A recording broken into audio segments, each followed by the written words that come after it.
In 63 countries around the world, dozens of podcasts spin hundreds of lottery balls. It takes seconds for the losers to realize they've lost. But for the winners, it is an event which will undoubtedly change their lives forever. Has the news reached any more? Nobody knows but the winner. Sean Windsor. Is there a greater twist of fate, winning, and the next minute die from the shock of it? Hello, National Lotto. Now, I wanted to talk to someone about a claim that I've been making. If the lotto man comes to the village, you say that Sean Windsor is alive and well. You asked interrogative question out of my face. It's gone. What are you doing? What are you doing? Come on. That is not paid for by them. That is paid for by the people of Detroit. You might be qualified, ML. I'm not qualified for this job. Let me tell you something. You want to go right now? Okay? You want to go right now?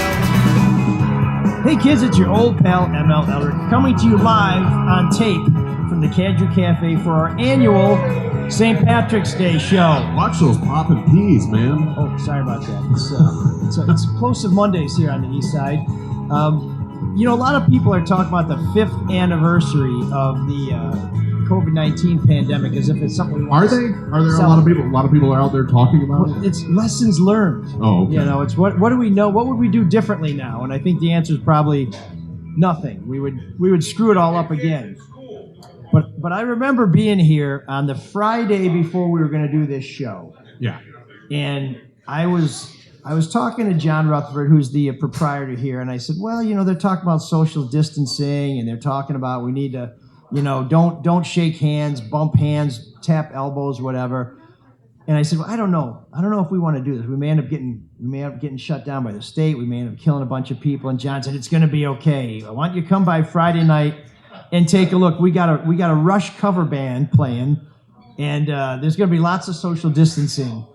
And I got in here. It was elbow to elbow, and John. A super spreader event. Remember that? Exactly. That's where it came from. And we were standing by the mannequin pissing boy here, which turned out to be appropriate because John introduced me to a buddy. I'm like, well, you know, maybe we can still, you know, have some social.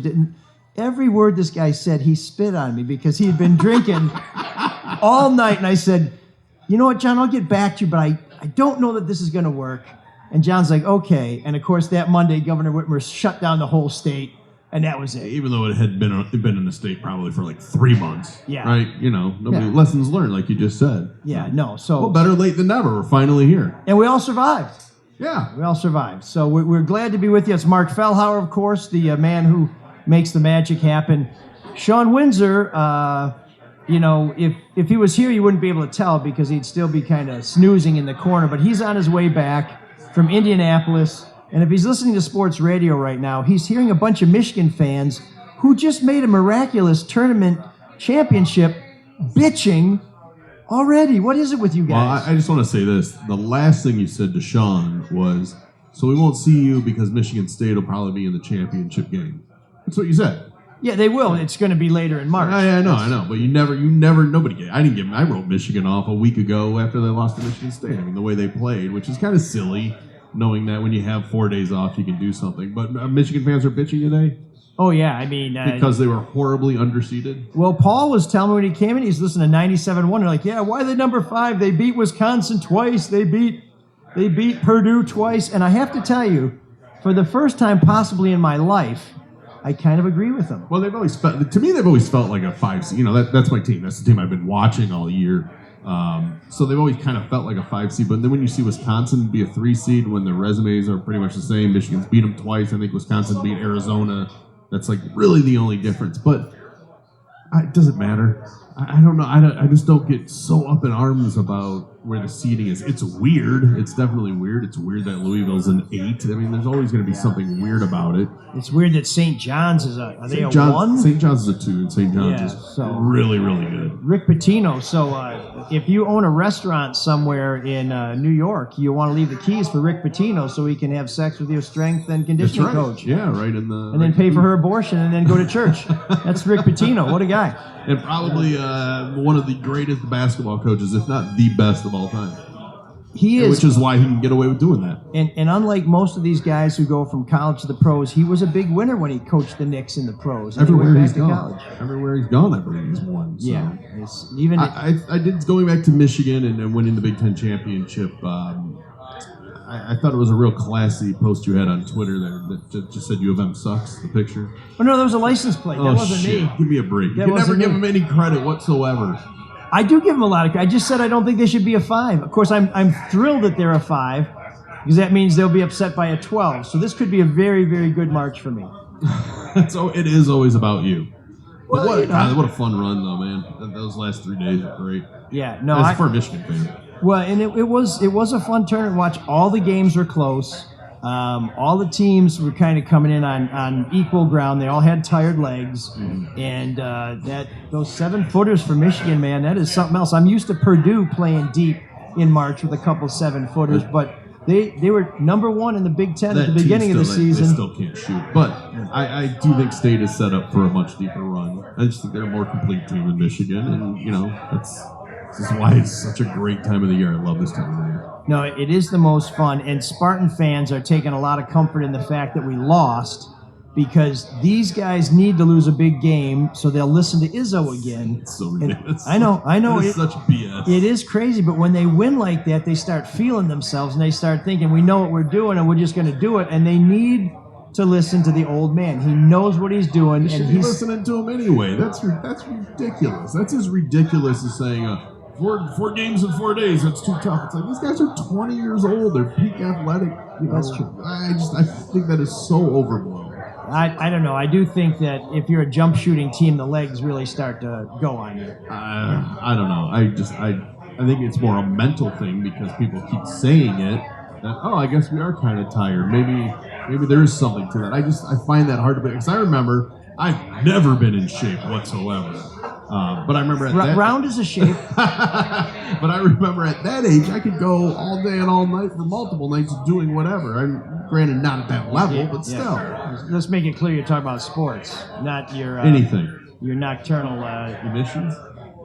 transmissions, omissions. I love it. commissions. No one's paying attention to No, us. no, Although it's- not a bad crowd here today. No, and this it is a Monday. I always forget that. this is a great crowd because last night You guys was don't look St. like a bunch of Patrick's Day. alcoholics either, which is a nice thing. You look like a nice group of people. No, the pros are recovering, although this is the best way to recover. Don's over here looking good in his Solar Detroit sweatshirt, hoisting one. Yeah. We got Paul's going too deep. T-shirt. Oh, Nice. All look right. at that. Don's going too deep, too. So we're going to have another merchandise sale this summer. And I think Paul and Don are proof that if you think you've got one Don, I didn't need to see sweatshirt your underwear. and that's enough. Well, I'm just glad he's wearing them. Usually he says, didn't he say it's usually mesh and it's something, fishnet and something interesting? Lacy. Yeah, maybe the whale tail's coming out later. But all of this is brought to you, of course, by John Rutherford and the good people at the Cadieux Cafe. You got Steve behind the bar, Rob keeping things going. We're going to have some special guests. We're going to do a bonus episode from the Cadieux. We're going to have some great people up here. August Gitschlag's got some good stories. RJ Spangler's going to tell you what it's like to be a recording impresario and an Has Eastsider. August ever run out of stories? I feel like he's always got stories. August runs out of holidays. He's invented holidays. He's got the tracksuit party. He's got crazy stuff. So we're going to have him up here a little bit later. Marc Tarikian, who is with the Feather Bowling League, he's going to tell us what it takes to be a champion. All right. He's got his portrait on the wall over there. This is all brought to you by the Cadieux and, of course, Luke Nowacki, where you can go to Pinnacle Wealth Strategies. And if you're freaking out like most of us are, although LaDuff's not freaking out. No, I know a lot of people aren't freaking out about it, but it's all on paper until you have to cash it anyway. I'd Yeah. be freaking out if I was older. I am getting older and hopefully continue Oh, so you're to get freaking older. out? I'm worried. But Luke, See, that's just the do the pessimist worrying in you. for you. I mean, it's the buying opportunity. it's a market correction. That's all. It's not like somebody lost their ass. It's a market correction. Sure. It's not one of those market corrections where guys are jumping out of skyscrapers in Manhattan, but still. Why aren't other markets around the world correcting? Yeah, that's Crazy. Anyway, I that's kinda digress. what I'm I don't know. Call Luke. He'll figure it out. Okay, so call Luke. We'll tell you how to get a hold of him a little bit later, and you can take advantage of those great things. So it's been 5 years since we had COVID, and I remember when we were talking about that on this show, we're like, should we take this seriously? Should we not take this seriously? And And I don't know if RFK Jr. would agree, but I'm very proud that we said, you know what? Let's take it seriously just in case. Because it could turn out to be pretty nasty. And it was pretty nasty. And some of the lessons we learned.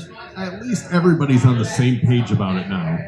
You think so? No, not at all. Yeah, no. Not at all. Everyone still bitches and complains and fights about it, which, okay, what are you going to do about it now? Some things were wrong, some things were right on both sides. What are you going to do about it now? And now we're fighting over measles, so I don't know if we've actually moved forward. It feels like we've moved backwards.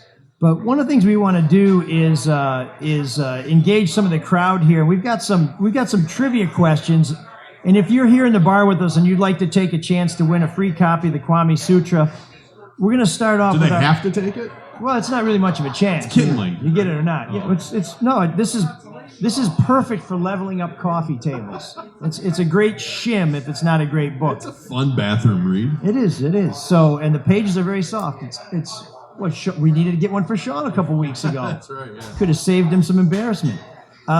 So our intro this week is from Waking Ned Devine, one of the great Irish movies of the last 25, 30 years. But if you know anything about this show, we are big James Bond 007 fans. And so, Mark, I'll ask you if nobody else here has the courage, but before Sean Connery was James Bond, he was the debonair leading man in a Disney movie based on an Irish folk tale. Does anybody know what that was? No, that's before anybody here was born. You're not a big Janet Monroe fan? I've never heard the name Janet Monroe. Have anybody heard the name Janet Monroe before? No. Yeah. No, you're the only one. No one's ever heard Anybody that who before. knows Janet Monroe, put your hand up. No? Bob, you think you know? Not only are they not putting their hands up, people are waved off by someone. Bob's going to get his Wikipedia. You know, it's actually on your phone. It's not bound. I'm going to get my phone so I can answer it. Okay, Bob Conway's going to get his phone so he can answer our questions. That's cheating. Okay, so... What's the answer? I don't even know what the question was. Do you remember one of the great... So you remember, of course, a great line by Albert Sharp, the inimitable Irish actor, was, woo, woo, hullabaloo. What year is that from? This is Darby O'Gill and the Little People. These are all things I've never heard of before in my life. This was one of those movies where Sean Connery was the leading man and used his own hair. No rug at all. No one has heard of this before. Yeah. You had one person. My sister's heard of it. There we go. Okay. One. It's family ties. One person. Family ties. But yeah, did you know that Darby O'Gill, go watch, it's not that bad. Sean Connery, I think after Dr. No, every one of those movies, Bald? he wore a hairpiece. Oh, really? Yeah. And you can watch if you go on YouTube, there's a super cut of every M briefing where he goes to see the head of MI6. Yeah. And he tells him what the mission's going to be. Each one of those, Sean Connery's hair is different. And the funny thing is, the older he gets, the thicker that salad gets. Yeah, so that's a key. That's like a John dead Travolta. giveaway. Until he gets into the 70s, and then he couldn't compete. That was it. That was it for him. Wow, do you have anything harder? Actually, I have one for you. Oh, good. Okay. Of course, I have zero Irish blood, and I know zero about the Irish. So. Oh my God! Well, we're always late. You never heard of Irish time before? That's usually a stereotype for other ethnicities. Yeah, no. Don't get yourself in trouble here. Well, of course, there's the Black Irish from a western part of Ireland because the Spanish. Wait, are you even Irish? I am. I'm mostly I thought you were Irish. Scottish. Okay. No. Irish, Scottish, and if they're in trouble, then I'm Hungarian. Okay. But I don't have to play that card too Way to often. stick with your clan. Well, Viktor Orban, he's very popular with the current president, so I might want to drop that card if I need to. But so this one I think you'll know. This one I'll know because this plays into both your love of Ted Lasso and your appreciation of the Premier League. Oh boy. Okay. So which exquisite midfielder from the Premier League inspired the Ted Lasso character Roy Kent? Oh, it's is it Frank Lampard? No. No, it's not. He was a striker. Was he? Yeah. I think. He scored a lot of goals. You're gonna say it, and then I'm gonna know it, and it's gonna piss me off. I don't know. I'll give you a hint. They have the same initials. Is it Roy Keane? Roy Keane. All right. See, hey, it took a little while, but I got it. And Roy Keane, longtime captain of the Irish national team. I'm incredibly proud of myself. That's pretty good. Can I offer you a free book? There you go. There's plenty left. There's plenty left. Okay, one last piece of Irish trivia. I think you'll get this one. Okay. And this would be a great entry for room 7609. Who is Paul Hewson? No idea. Oh, Don. Step up to Don, come on, step up to the mic. Oh boy, you better be right for all as far as he had to walk. No pressure, Don. No pressure. Would that be Bono? It is, in fact, Bono. So, Don, please collect your prize. Wait, what's Bono's name? Paul Hewson. Oh, okay. I don't know why I confused him with Gordon Sumner? Sumner, yeah. No, that's Sting.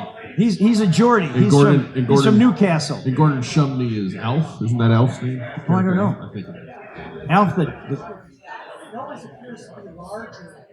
it's just because you have giant hands, Don. That's all. No small hands. Now you have something to do on the bathroom. Something else to do in the bathroom. Don with his giant hands, there's nothing to worry about here. He assures you that. Somebody tell Marco Rubio. Nobody's ever hit me on the hands before. Remember that famous Trump line? No. Trump is famoly insecure about his small hands. Yeah. So Don, giant hands. They're like catcher's mitts. Massive. Those are the paws. So we're missing Sean. He'll be back shortly, and we have an exciting announcement.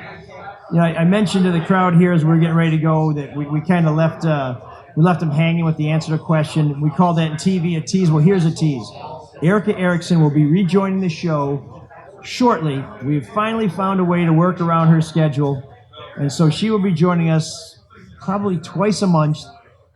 Maybe later this month, but probably in April. So keep your eyes and ears open for Erica. She better bring it. She better have a lot to talk Oh, about. she's brimming with ideas. This is the most exquisite and talented and beautiful woman I've ever met, who is bummed out she can't spend time with 3 schlemps in a basement. So I don't know what's wrong with her, but we're grateful for it. So that'll be coming to you soon. Promises made, promises kept. That's what you get here from ML Soul Detroit. And if you'd like to see Erica and Sean and Mark and me, not really sure that we sweeten that deal by adding the rest of the team, but you can become a soulmate. That's our Patronicity supporters group, where for as little as $5 a month, you can watch the show. You can get the show before everybody else. You can get rid of those annoying insertion ads, and you'll get our bonus episode.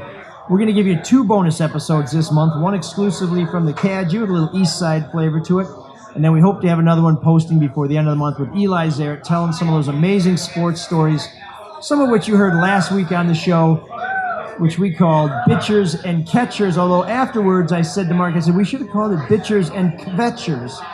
But Mark said, no one will know what a kvetcher is. Well, only a certain segment of the population. I think anybody who listens to it, there's a lot of kvetching on our show, and we'll let you figure out that definition by context. But it's St. Patrick's Day here on the East Side.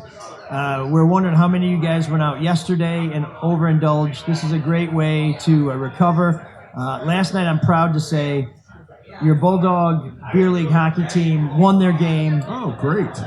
Ended up getting qualifying for the semifinals, which is why I don't go out on St. Patrick's Day, because the last thing you want to do is get tuned up and then try and play sports for an hour. It's just not good. Yeah, it's interesting. I was driving around today, and I passed 2 pretty well-known Irish bars, and they were empty. And I was sitting there going... On Sunday? No, today. Oh, today. Oh, morning. yeah. Granted, it was 9 o'clock in the morning, but usually those places are packed. I was just like, is this...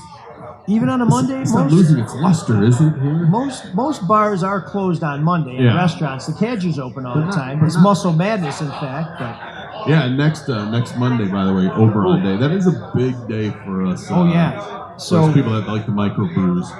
But they'll have Oberon Light, the Oberon Dreamsicle. Oberon Dreamsicle? Yeah. It feels like they're jumping the shark there. Do you like that kind of beer when it's flavored like that?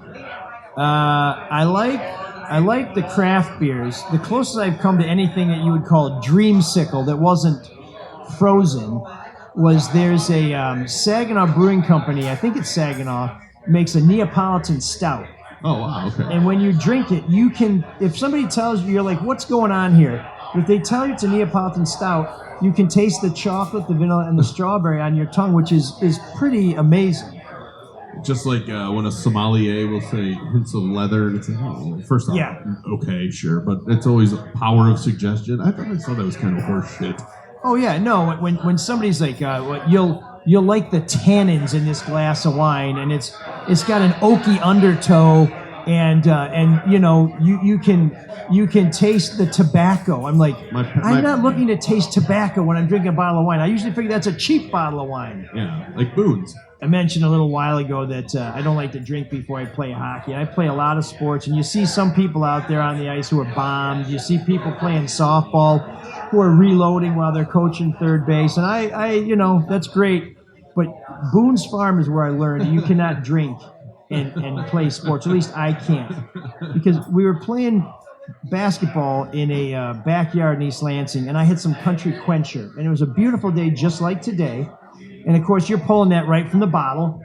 And all of a sudden, I'm going up for a rebound, and I can't get off the ground. My feet will not leave the ground. Oh, too many games in a row. And that was on Country Quencher. I'm glad I wasn't doing Mad Dog, which is like the Faygo of fortified wines. I've never seen that many colors in nature, let alone that many flavors. Do they still sell that stuff? I mean, that was so prevalent when I was in high school and college. Oh my God! Maybe I'm just going to different stores now.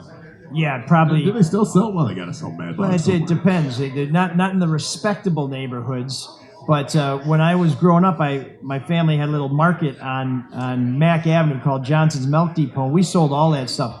Mad Dog 2020, Wild Irish Rose. Of course, we had Altus and Red, White, and Blue, and Stroh's, and all those, and Joe Bell, and all those beers were interchangeable because they all came in the same little stubby bottle that you can't find anymore. But of course, Altus is still out there. Stroh's is still out there. Red, White, and Blue is gone. And Joe Bell, up until about 15 years ago, you could still get it. I will tell you, that was the beer of choice in East Lansing in the late 80s.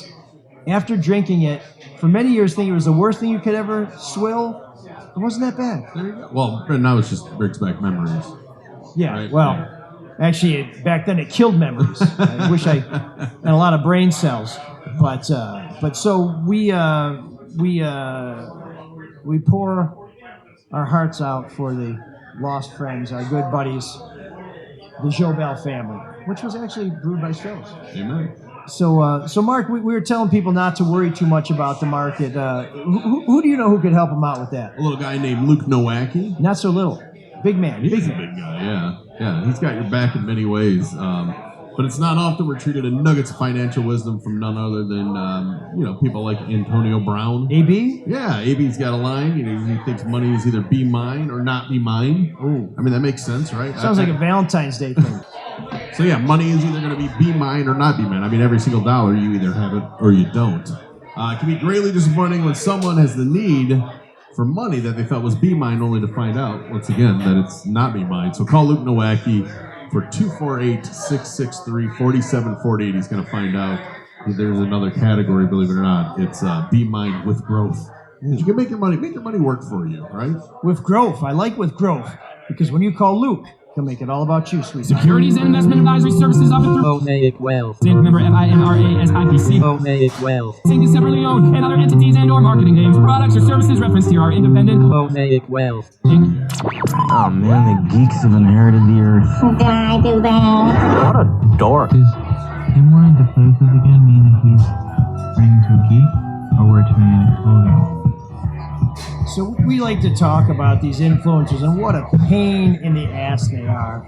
So the latest outrage comes from an American influencer who was in Australia. Oh, I hate this lady. Yes, and she snatched a baby wombat away from its mother just so that she could put up a 34-second clip in which she grabs the joey, which is what they call baby wombats, really? and baby kangaroos, right? and baby wallabies, I imagine.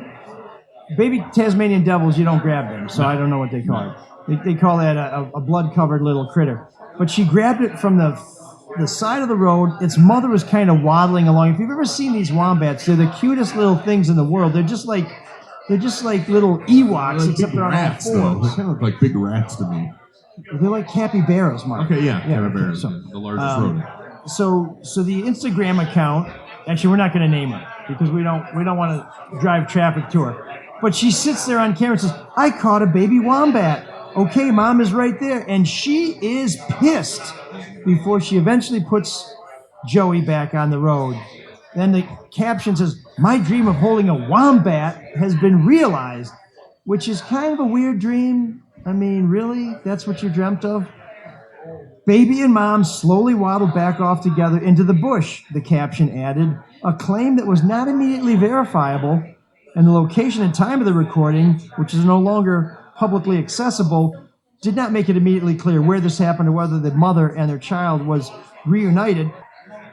Australian media and Australian officials are upset about this. Oh, they're more than upset. I love their response where they challenged her to pick up like a baby crocodile or other baby dingo. You know, it'd be kind of cool if she picked up like a baby stick of dynamite that was still like sizzling. She's punching back too, though, right? Isn't she arguing with the people of Australia? You know, I'm not sure. All I know is what she did was outrageous, and the Prime Minister of Australia, says to take a baby wombat from its mother and clearly causing distress to its mother is just an outrage. I suggest this so-called influencer, maybe she might try some other Australian animals. Here we go, Mark. There you Take go. a baby croc from its mother and see how you go there. Boy. And I'd like to see him then meet her and just say, "That's not a knife. That's a knife." It's a spoon. So, Biatch, who we will not name because we do not want to help her grow her following, because as Drew will tell you, she's nothing without her influence, without her audience. You are our Geek of the Week.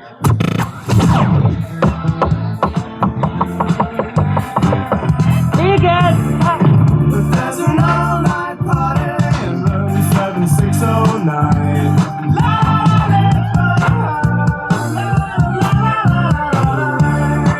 And you can dance together all night if you've got the time.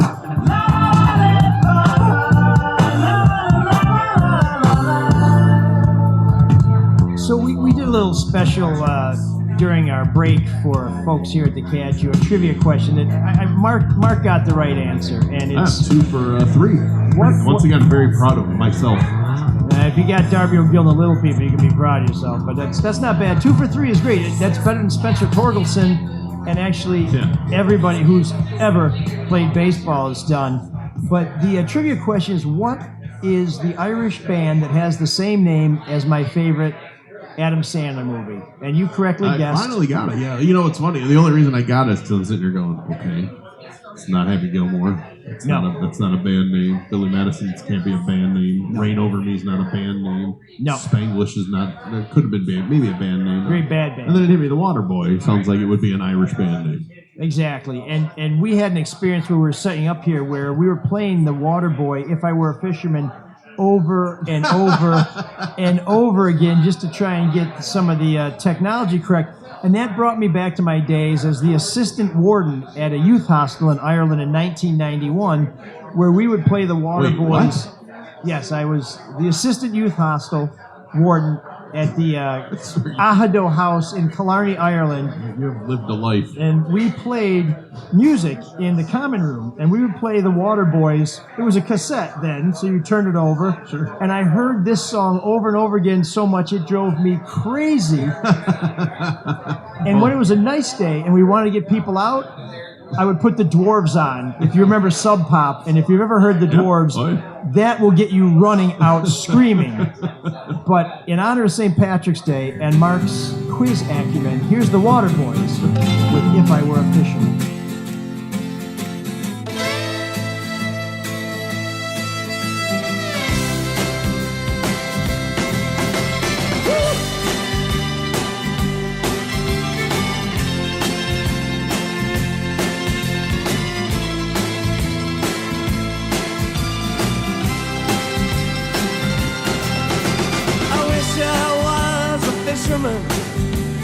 Tumbling on the seas,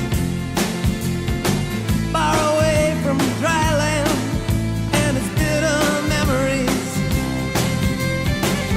casting out my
So that's the Water Boys, which is just getting us ready for a night of great Irish music here at the Cadieux. If you're listening to the show on Tuesday, no live music on Tuesday, take a night off, you drunks. But if you want to come and get some food, the Cadieux will always set you up right. Wednesday is karaoke. It's Detroit's longest-running karaoke night. Thursday, the Bill Meyer Group Trio Open Jam Session, also one of Detroit's longest-running gigs. Friday will be the High Tones. On Saturday, Tribute to Jimi Hendrix by the Chris Kurzawa Group.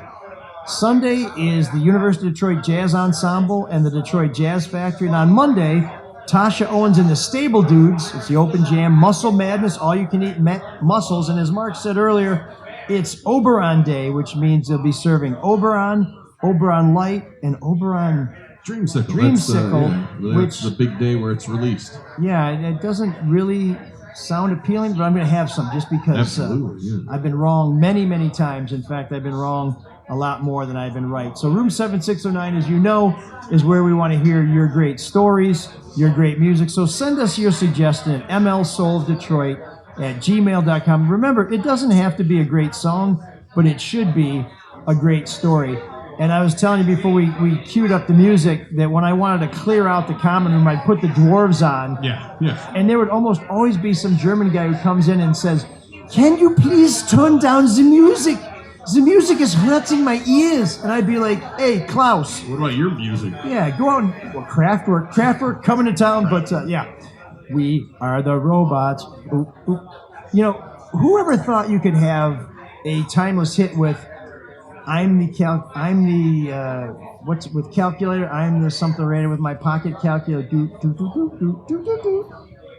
So you got. I think if you're the only band to do it, that's how you get it to be a hit. You got all the Irish trivia. You don't know any Kraftwerk? I know very little Kraftwerk. I know.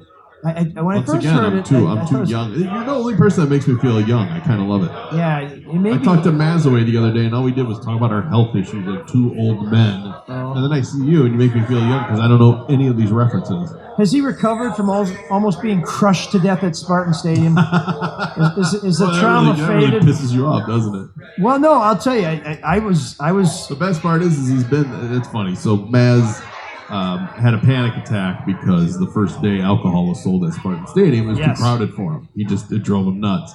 But then when Michigan Stadium started serving beer this past year, he went to a game and had no problem. Yeah, he had no problem. So I think it was all situational with it. Yeah, I think Maz has a lot of tales that don't hold up to close scrutiny. I love that guy. Plus, the way the Spartans have been doing it, that stadium is never that crowded. So I don't know. I don't know what he's talking about. That was wasn't it the Washington game? I think so. Back when hopes were high. Oh God, yeah. Was that still Mel Tucker? One of Mel Tucker's last games, probably. Yeah. It might have been Jonathan Smith's first. By the way, I saw Jonathan Smith at Munn on Saturday when Michigan State was playing Notre Dame, who didn't have the luck of the Irish. So they had a hot goalie. Right. And Jonathan Smith was walking around the suites. He's a lot taller than he looks. For some reason, I always thought he looked short. He's at least 6 foot tall. Are Spartan fans still big on him? I think so. Yeah. Okay. They haven't given up yet. This season will be. This will be a seminal moment for him. Sports fans are so fickle. Well, I just remember them wanting to run Jim Harbaugh out of town in Ann Arbor. Oh yeah, I was one of them. I was one of them. They were brokenhearted, but sometimes you have to wait for the good things to happen. We're very impatient fans. So we'd love to get your feedback. We'd love to get your song suggestions, and we'd love to get your money. This week, the new Soulmates are. Nobody ponied up even just a fin a month to us. So please consider joining us because it keeps us coming back week after week, and it is one way to support the show. Also, just to tease you a little bit, seems to be one of our running themes today. We're going to do a pedal pub ride this summer with Erica and some friends. So that'll be Soulmates. We'll get first crack at those limited spots on a pedal pub, cruising around downtown, drinking beer, soaking up the sights and whatever else we see. I believe it's August 1st we're looking at, right? No, August 1st is Soul Night at the Cadieux. That's also going to be a big night for Soul of Detroit fans. I need you to send me some calendar reminders. I know. Well, no, we're filling up that calendar. The King's English will be playing here, and Shasta Fox. So you can meet Max Procup, who does our music beds and all the great stuff for the show, on August 1st. So that's a Friday at the Cadieux. So if you missed us today at the Cadieux, come see us on Friday, August 1st. Put that on your calendar because we can't wait to see you. We have just a little bit of feedback, and I got to get this out. Eric writes in, Mark's take on the MSU tradition. He sent this to me too. Yeah, go ahead. And I heard several people say when the Wolverine fans like, boy, that logo, could it be any bigger at Breslin? The M at the middle of Chrysler is just as No, I know, but we don't have this weird tradition where everyone beats off before the end of the game when they leave the court. That weird tradition of winning at the end of the season. That's not a tradition. No, except for the last 3 games that they just played. Was it 4 games? Was it 3 games in 4 days? What, that Michigan one? Was it 4 games or 3? Tournament? We skipped the first game as Spartans, so. Yeah, no, they won 3 games in 3 days. Okay, yeah, they had the double bye. They were 3rd in the Big Ten. It's not Don't bad. act like you don't know this stuff. It's a prime number. That's okay. No, I know. This guy didn't like my take on it because I said that, you guys can't wait till the end of the game to do the little kissing of the court thing. Yeah. I just want to say this. I don't care. I like skirmishes. I like fighting. And that's kind of what college sports is. But Just not in tunnels. this guy got really mad. Just not in tunnels. You don't like those tunnel fights. Well, I don't like assaults. Oh, I don't think anybody's a fan of assault, which is really funny because every example always ends up with Michigan being instigators and then Spartans resorting to, pushing or shoving or clotheslining. Just saying. I'd like to see that case tried in Ingham County instead of Washington. And I got to tell you, Holloman, the guy that shoved the 2 Michigan freshmen for how dare they stand on the court while the game's going on. That was a pretty cool technical he got against Wisconsin for jumping. I mean, the guy seems like a hothead. Well, is that a representative of every Spartan player? No, but he's kind of a dick. Kind of a dick. He's just Minnesota nice, that's all. Kind of a dick. He's just from Minneapolis. Just saying. They're tough up there in the north. But that's exactly what I was talking about with the Spartans needing a setback. I think with all the acclaim that he got for being a little aggressive at the end of that game, and he was a little overly excitable about getting off the logo. What? But when he got teed up in that playoff game, that tournament game at a key time, I think that's one of those times that Izzo could say, "Hey, enough of that. It was cool once. Now you're not going to get the kids the logo." I would argue you'd rather not have to do that at all, but yeah. Sure, but it's better to reel them in when there's still time to correct it than to tell them on the bus heading home. Even when you win, what does the coach always say? There's still things we need to fix. There's always something. He's a teacher, Mark. He's teaching. Whatever he was. Okay, finish this guy's complaint of So me. Eric sends in a picture of Devin Bush almost getting trampled or clotheslined by Spartans walking across the field at the beginning of the football game. A tradition. And he says, MSU does tradition during game. Michigan. That's so annoying. Why don't you guys do your tradition before or after the game? MSU, we tried that with you guys. You wouldn't get out of the way then either. Yeah, no, I know. And they couldn't, once you lock arms, you definitely cannot unlock arms and then relock them to go around someone. Definitely, you can't do that. Devin Bush. Read what he wrote, though, because he said, Eric says, of Mark, I'm sure he wouldn't mind if the MSU players stand under the M Go Blue banner before the next game in Ann Arbor. Oh, that's different because it's pregame? Yeah, that's bullshit too. Eric, I want to say this. Nailed it. One of the most famous incidents with our rivals was when Ohio State came running out in the early 70s and tore down the banner. Oh. And I didn't see any Michigan player run up and shove them like a baby or clothesline them. Because they're afraid. Okay. Because they're afraid. No, they just got pissed off, which is fine. That's college sports. That's one of the things I love about it. I love it that there's heels. Like, I don't hate Michigan State, but it's kind of fun to hate them. I've told you about my favorite big house moment that didn't involve Michigan State winning. When I was a kid, I would go with some friends in Ann Arbor, and Dr. Sapp, if you follow Dr. Sapp on YouTube, he's got video of this. The M Go Blue Varsity Club was assembling in the middle of the field during halftime or before the game or something like that. And Brutus Buckeye was running down the field, and one of the letter jacket guys ran out and clipped him, sawed him in half. And so Brutus, with this giant nut on his head, looking like the kid from Family Guy, gets up and tries to square off with these guys, which is just, no matter how angry you are, and those mascots are pretty good athletes. I don't care what kind of a badass you are. You do not look tough trying to fight with a giant nut on your head. You also did have, it's happened to the Oregon Duck where he's fallen and the head comes off. There's nothing funnier to me than a mascot running around looking for their head because they can't do anything else until they get that stupid head put back on. I'm so glad we don't have a mascot. And I think it was the Buckeyes who decapitated the duck. They pressed some duck I think you're right. in the Big Ten championship games on their way to a national championship, which I don't think either one of us is celebrating. I appreciate the email, though. Is it Eric? Yeah, Eric. Eric. And I love that we get under his skin. That's a good take. That's a good take, no, Eric. It's a terrible take, but I'm glad that we get under his skin.